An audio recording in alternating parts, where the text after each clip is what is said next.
மக்களே, உங்களில் சில பேருக்கு இந்த பிரச்சனை வரலாம். என் விரலில் தான் எந்த அடியும் படலையே, ஆனால் என் விரலை மடக்கி நீட்டும் போது ஏன் ஒரு பிடிமானம் இருக்குது, ஏன் அடிக்கடி லாக் ஆகிடுது? இந்த மாதிரி உங்களுக்கு இருக்குன்னா இந்த ரீலை சேவ் பண்ணிவிட்டு உங்கள் ஃப்ரெண்ட்ஸ்க்கு ஷேர் பண்ணுங்கள். இந்த கண்டிஷனுக்கு பேர் ட்ரிகர் ஃபிங்கர்னு சொல்லுவோம். நம்ம உள்ளங்கையில் ஒவ்வொரு முட்டிக்கு நடுவிலும் புள்ளின்ற ஸ்ட்ரக்சர் இருக்குது. இந்த புள்ளி அப்படின்னா தண்ணி இறைக்க பயன்படுத்துகிற ராட்னத்தையும் புள்ளியையும் கம்பேர் பண்ண போகிறோம். நம்ம ஃபோராம் கிட்ட இருக்க மசில்ஸ் இந்த புள்ளி வழியாக ட்ராவல் ஆகி தான் உங்கள் ஃபிங்கர்ஸை மடக்கி நீட்ட ஹெல்ப் பண்ணுது. இந்த புள்ளிலேயோ இல்லை தசை நாரிலையோ ஏதாச்சும் காயம் ஏற்பட்டுச்சுன்னா இந்த கண்டிஷன் வரும். இந்த கண்டிஷன் மோஸ்ட் காமனாக யாருக்கு வரும்னு பார்த்தீங்கன்னா சுகர் பேஷண்ட்டுக்கு தான்.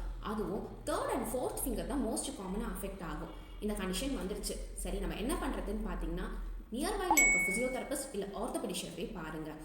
ஈஸியாக டயக்னோஸ் பண்ணிவிட்டு ட்ரீட்மெண்ட்டை ஸ்டார்ட் பண்ணுங்கள். இது ட்ரீட்மெண்ட் இதோட ஸ்டேஜஸை டிபெண்ட் பண்ணி தான் இருக்குது. இதில் மொத்தம் 4 ஸ்டேஜஸ் இருக்குது.